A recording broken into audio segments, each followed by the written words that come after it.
大家好，我是老莫。朋友们注意了，发面总是揉不光，做馒头有麻点儿不好看。究竟怎样快速揉好发面？这个视频就跟大家分享一下详细的技巧。咱们先和一块发面。和发面这一步，大家关心的一个問題就是外面做的馒頭為什麼那麼蓬鬆，在家裡面用酵母做就做不出那種效果。主要是因為它裡面加了泡打粉，它的蜂窩會更細膩，所以它的口感就更蓬鬆更柔軟。用酵母呢就發不出那種感覺，所以咱們要想吃那種口感，必須要加上泡打粉。有泡打粉的作用，它的蜂窩就更密集更蓬鬆。第二個關心比較多的問題是饅頭有點微微的發黃，就是沒加任何東西它還會發黃，這主要跟咱們選擇的麵粉有關係，另外一個跟咱們揉麵的程度也有關係。只要麵粉沒有問題，咱們揉麵的時候揉緊實一點，它就不會發黃。接下來進入主題，咱們這塊麵已經和好了，大家可以看咱們剛和好的麵團，它上面有這種裂痕，好像怎樣揉都揉不光，這時候千萬不要較真兒繼續揉了，咱們稍微停放個3到4分鐘就可以，不用很長時間，讓麵筋足夠鬆弛，這樣的狀態下咱們再來揉麵，它就能夠粘得更加緊實。說簡單一點，就是所有的麵粉組織全部都能結合到一起，融為一個整體，這樣咱們看起來它就是比較光的一個狀態。大家可以看，咱們現在開始揉麵，咱們簡單折疊個2、3次之後，大家已經能夠看到它表面開始變光，裂痕開始消失。細心的朋友可以注意到，總共需要12秒，咱們就能把它再次揉光。只要咱們方法用的對，麵粉選擇正確，咱們揉麵其實很容易，並沒有想的那麼複雜。咱們麵團揉好之後，先按一下，主要是讓它少沾一點保鮮膜，這樣咱們後面也少清理一點，咱們直接像這樣蓋好發酵即可。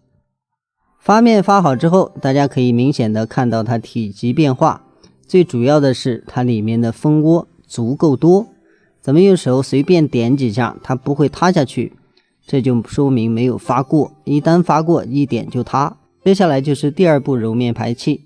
這一步它比第一次揉面更難，所以咱們揉面的時候像這樣來回折疊，每次都疊壓上去壓扁。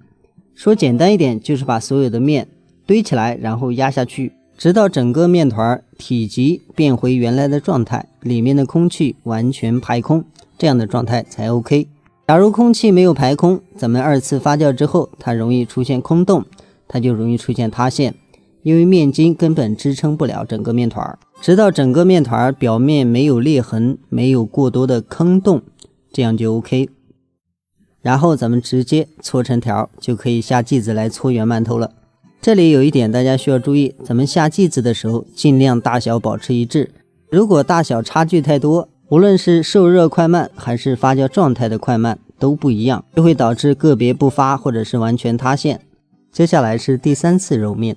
第3次揉面就是饅頭成型。饅頭成型這一步，咱們每按壓一次一定要實在，還需要緊貼案板，這樣咱們每一次按壓，它的空氣就會被排掉，就不容易出現起大泡的問題。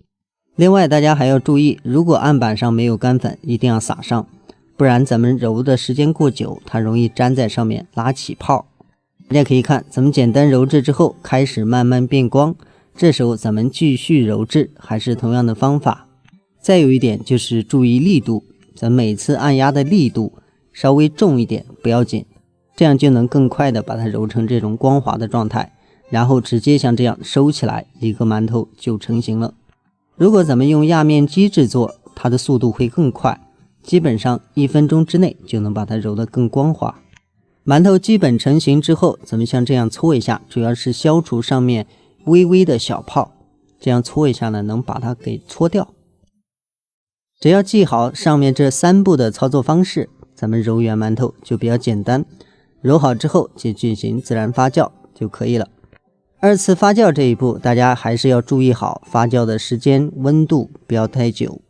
大家可以看，今天這個饅頭我只發酵了10分鐘，咱們輕按一下呢，它就能夠慢慢浮起。像這樣的狀況，咱們就可以直接冷水上鍋蒸，先小火5分鐘，然後再開大火蒸20分鐘即可出鍋。大家可以看到咱們的饅頭已經出來了，整個的狀態沒有起大泡，也沒有麻點兒，狀態還是非常好的。所以咱們揉面記好上面3次揉面的方式，咱们再来制作馒头就相对更加简单，也不会出现咱们之前说过的麻点、塌陷包括起泡这样的问题再次出现。好了，咱们今天的视频就到这里，下期视频再见。